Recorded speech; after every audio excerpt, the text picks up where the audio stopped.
Hello friends, welcome to ಆಹಾರ ದರ್ಶಿನಿ. ಇವತ್ತು ಎಲ್ರಿಗೂ ಇಷ್ಟವಾಗಿರುವಂಥ ಬಿಸಿಬೇಳೆ ಬಾತ್ ರೆಸಿಪಿ ಮಾಡ್ತಾಯಿದ್ದೀನಿ. ತುಂಬ ಸುಲಭವಾದ ವಿಧಾನದಲ್ಲಿ ಹೇಗೆ ಮಾಡೋದು ಅಂತ ಇವತ್ತು ನೋಡೋಣ. ತುಂಬಾ ರುಚಿಯಾಗಿರುತ್ತೆ. ಈ ರೀತಿ ಒಮ್ಮೆ ಮಾಡಿ ನೋಡಿ. ಓಕೆ, ಈಗ ರೆಸಿಪಿ ಸ್ಟಾರ್ಟ್ ಮಾಡೋಣ. ಆದರೆ ಅದಕ್ಕೂ ಮೊದಲು ನನ್ನದೊಂದು ರಿಕ್ವೆಸ್ಟ್, ಪ್ಲೀಸ್ ನನ್ನ ಚಾನಲ್ನ ಸಬ್ಸ್ಕ್ರೈಬ್ ಮಾಡಿ ನನಗೆ ಸಪೋರ್ಟ್ ಮಾಡಿ. ಮತ್ತು ಮಾಡ್ತಿರಲ್ಲ, ಈ ವಿಡಿಯೋ ಇಷ್ಟ ಆದರೆ ಲೈಕ್ ಮಾಡಿ, ಆದಷ್ಟು ಶೇರ್ ಮಾಡಿ. ಬನ್ನಿ ರೆಸಿಪಿ ಸ್ಟಾರ್ಟ್ ಮಾಡೋಣ. ಮೊದಲಿಗೆ ಒಂದು ಕುಕ್ಕರಲ್ಲಿ 1 ಕಪ್ ಅಕ್ಕಿ ತೊಗೋಬೇಕು ಮತ್ತು 3/4 ಕಪ್ಪಷ್ಟು ತೊಗರಿಬೇಳೆನ ಚೆನ್ನಾಗಿ ತೊಳೆದು ತೊಗೋಬೇಕು. ನಂತರ ಒಂದು ಮೂಲಂಗಿ, ಸ್ವಲ್ಪ ಬೀನ್ಸ ಮತ್ತು ಒಂದು ನವಿಲುಕೋಸು, ಆಲೂಗಡ್ಡೆ ಸ್ವಲ್ಪ, ಇದನ್ನೆಲ್ಲ ಕಟ್ ಮಾಡಿ ಹಾಕೋಬೇಕು. ತರಕಾರಿ ಜಾಸ್ತಿ ಬೇಕಾದರೂ ಹಾಕೋಬೋದು.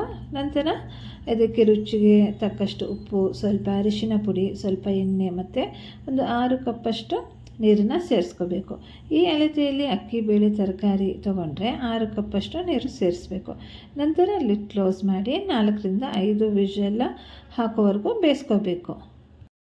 ವಿಷಲ್ ಆದಮೇಲೆ ಗ್ಯಾಸ್ ಆಫ್ ಮಾಡಿ, ವಿಷಲೆಲ್ಲ ಹೋದ್ಮೇಲೆ ಲಿಡ್ ಓಪನ್ ಮಾಡಬೇಕು. ಚೆನ್ನಾಗಿ ನುಣ್ಣದಾಗಿ ಬೆಂದಿರುತ್ತೆ. ನೋಡಿ ಎಷ್ಟು ಚೆನ್ನಾಗಿ ಬೆಂದಿದೆ ಅಂತ. ಈ ಕ್ವಾಂಟಿಟಿಯಲ್ಲಿ 3 ಜನ ದೊಡ್ಡವರು ಹೊಟ್ಟೆ ತುಂಬ ತಿನ್ಬೋದು. ಈಗ ಇದನ್ನು ಪಕ್ಕದಲ್ಲಿ ಇಟ್ಕೋಬೇಕು. ನಂತರ ಸ್ಟವ್ ಮೇಲೆ ಒಂದು ಬಾಣಲೆ ಇಟ್ಕೊಂಡು ಅದಕ್ಕೆ 2 ಟೇಬಲ್ ಸ್ಪೂನ್ ಆಗುವಷ್ಟು ಎಣ್ಣೆ ಅಥವಾ ತುಪ್ಪ ಯಾವುದಾದ್ರೂ ಹಾಕೋಬೋದು. ಸ್ವಲ್ಪ ಕಡಲೆ ಬೀಜ ಮತ್ತು ಸ್ವಲ್ಪ ಗೋಡಂಬಿ ಹಾಕಿ ಚೆನ್ನಾಗಿ ಗರಿ ಆಗೋವರೆಗೂ ಫ್ರೈ ಮಾಡ್ಕೋಬೇಕು. ಫ್ರೈ ಆದಮೇಲೆ ಇದನ್ನು ತೆಗೆದು ಪಕ್ಕದಲ್ಲೇ ಇಟ್ಕೋಬೇಕು. ನಂತರ ಅದೇ ಎಣ್ಣೆಯಲ್ಲಿ ಸ್ವಲ್ಪ ಸಾಸಿವೆ ಹಾಕೋಬೇಕು. ಸಾಸಿವೆ ಚಟಪಟ ಆದಮೇಲೆ ಅದಕ್ಕೆ ಕೆಂಪು ಮೆಣಸು ಮತ್ತು ಕರಿಬೇವು ಹಾಕಿ ಒಂದು ಸಣ್ಣ ಈರುಳ್ಳಿ ಹಾಕೋಬೇಕು ಕಟ್ ಮಾಡಿ.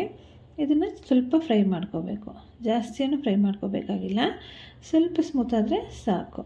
ನಂತರ ಈಗ ಇದಕ್ಕೆ ಒಂದು ಟೊಮ್ಯಾಟೋನ ಕಟ್ ಮಾಡಿ ಹಾಕೋತಾ ಇದ್ದೀನಿ. ಅದು ಸಣ್ಣಗೆ ಕಟ್ ಮಾಡಿದ್ದೀನಿ.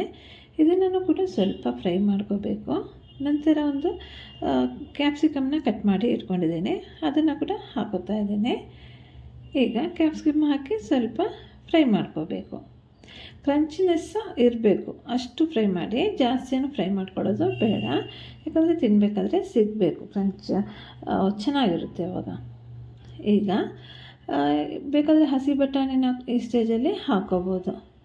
ಮತ್ತು ಈಗ ನೋಡಿ, ಬಿಸಿಬೇಳೆ ಬಾತ್ ಪೌಡರ್ ಹಾಕೋತಾ ಇದ್ದೀನಿ ನಾನಿಲ್ಲಿ. ಅದು ಪ್ಯಾಕೆಟಲ್ಲಿ ಸಿಗುತ್ತಲ್ಲ, 12 ರೂಪೀಸ್ ಪ್ಯಾಕಲ್ಲಿ ಬರುತ್ತೆ. ಅದನ್ನು ನಾನಿಲ್ಲಿ ಹಾಕೋತಾ ಇದ್ದೀನಿ. 1.5 ಪ್ಯಾಕ್ ಹಾಕ್ಕೊಂಡಿದ್ದೀನಿ. ಬೇಕಾದರೆ ಮನೇಲಿ ಮಾಡಿರೋವಂಥ ಬಿಸಿಬೇಳೆ ಬಾತ್ ಪೌಡ್ರು ಕೂಡ ಹಾಕೋಬೋದು. ನಂತರ ಇದಕ್ಕೆ ಹುಣಸೆ ಹಣ್ಣಿನ ರಸ ಹಾಕೋಬೇಕು. 3 ಟೇಬಲ್ ಸ್ಪೂನಷ್ಟು ಹಾಕ್ಕೊಂಡಿದ್ದೀನಿ. ಈಗ ನೋಡಿ, ಚೆನ್ನಾಗಿ ಮಿಕ್ಸ್ ಮಾಡ್ಕೋಬೇಕು. ಮಿಕ್ಸ್ ಮಾಡಿದ್ಮೇಲೆ ಇದಕ್ಕೆ ಸ್ವಲ್ಪ ಬಿಸಿ ನೀರು ಹಾಕೋಬೇಕು. ಈಗ ಸ್ವಲ್ಪ ಹಾಕಿದ್ದೀನಿ, ನಂತರ ನೋಡ್ಕೊಂಡು ಹಾಕೋಬೋದು, ಏನೂ ತೊಂದರೆ ಇಲ್ಲ. ಸ್ವಲ್ಪ ಜಾಸ್ತಿನೇ ಹಾಕ್ಕೊಳ್ಳೋಕ್ಕಾಗುತ್ತೆ. ನಂತರ ಈಗ ನೀರು ಹಾಕಿ ಚೆನ್ನಾಗಿ ಮಿಕ್ಸ್ ಮಾಡ್ಕೊಂಡ್ಬಿಟ್ಟು ಅಕ್ಕಿ ತರಕಾರಿ ಬೇಯಿಸ್ಕೊಂಡಿದ್ದೀವಲ್ಲ ಅದನ್ನು ಹಾಕೋಬೇಕು. ಈ ರೀತಿ ಎಲ್ಲ ಹಾಕಿದ್ಮೇಲೆ ಚೆನ್ನಾಗಿ ಮಿಕ್ಸ್ ಮಾಡ್ಕೋಬೇಕು. ಈಗ ಗಟ್ಟಿದ್ರೆ ಸ್ವಲ್ಪ ಬಿಸಿ ನೀರನ್ನು ಸೇರಿಸಿ ಮಿಕ್ಸ್ ಮಾಡ್ಕೋಬೇಕು. ಇಲ್ಲಿ ಸ್ವಲ್ಪ ಗಟ್ಟಿದೆ ಅಂತ ಅನಿಸ್ತಿದೆ, ಅದಕ್ಕೆ ಸ್ವಲ್ಪ ಬಿಸಿ ನೀರನ್ನು ಹಾಕ್ಕೊಂಡಿದ್ದೀನಿ. ಹಾಕಿ ಮಿಕ್ಸ್ ಮಾಡ್ಕೋಬೇಕು. ಸ್ವಲ್ಪ ತೆಳುನೇ ಇರಬೇಕು, ಆವಾಗಲೇ ಬಿಸಿಬೇಳೆ ಬಾತ್ ಚೆನ್ನಾಗಿ ಅನ್ಬೋದು. ನೋಡಿ, ಈ ಕನ್ಸಿಸ್ಟೆನ್ಸಿಯಲ್ಲಿ ಇರಬೇಕು, ಆಗಲೇ ಬಿಸಿಬೇಳೆ ಬಾತ್ ಚೆನ್ನಾಗಿರುತ್ತೆ. ಈಗ ನೋಡಿ, ತಣ್ಣಗಾದ್ಮೇಲೆ ಸ್ವಲ್ಪ ಗಟ್ಟಿನೇ ಆಗುತ್ತೆ. ಸ್ವಲ್ಪ ಕುದಿಲಿಕ್ಕೆ ಬಿಡೋಣ. ಬಿಟ್ಟಮೇಲೆ ನಂತರ ಬಿಸಿಬೇಳೆ ಬಾತ್ ರೆಡಿ ಆಗುತ್ತೆ. ಖಾರ ಜಾಸ್ತಿ ಬೇಕು ಅಂದರೆ ಈಗ ಸ್ವಲ್ಪ ಖಾರ ಪುಡಿ ಬೇಕಾದರೂ ಹಾಕೋಬೋದು. ಈಗ ಸ್ವಲ್ಪ ಧನಿಯಾ ಸೊಪ್ಪನ್ನು ಕಟ್ ಮಾಡಿ ಹಾಕ್ಕೊಂಡಿದ್ದೀನಿ. ಮತ್ತು ಫಸ್ಟಲ್ಲಿ ಫ್ರೈ ಮಾಡ್ಕೊಂಡಿದ್ವಲ್ಲ ಗೋಡಂಬಿ ಮತ್ತು ಕಡಲೆ ಬೀಜ, ಅದನ್ನು ಕೂಡ ಹಾಕಿದ್ದೀನಿ. ಚೆನ್ನಾಗಿ ಮಿಕ್ಸ್ ಮಾಡಿ ಸ್ವಲ್ಪ ಕುದಿ ಬಂದರೆ ಬಿಸಿಬೇಳೆ ಬಾತ್ ರೆಡಿ ಆಗುತ್ತೆ. ನೋಡಿದ್ರಲ್ಲ ಎಷ್ಟು ಈಸಿಯಾಗಿ ಬಿಸಿಬೇಳೆ ಬಾತ್ ಮಾಡ್ಬೋದು ಅಂತ. ನೀವು ಮಾಡಿ ನನಗೆ ತಿಳಿಸಿ ಹೇಗಿತ್ತು ಅಂತ. ಮತ್ತು ಸಬ್ಸ್ಕ್ರೈಬ್ ಮಾಡೋದನ್ನು ಮರಿಬೇಡಿ ತಪ್ಪದೆ. ನನ್ನ ಚಾನಲ್ನ ಸಬ್ಸ್ಕ್ರೈಬ್ ಮಾಡಿ ನನಗೆ ಸಪೋರ್ಟ್ ಮಾಡಿ. ಈ ವಿಡಿಯೋ ಇಷ್ಟ ಆಗಿದ್ದರೆ ಲೈಕ್ ಮಾಡಿ, ಆದಷ್ಟು ಶೇರ್ ಮಾಡಿ. Thanks for watching.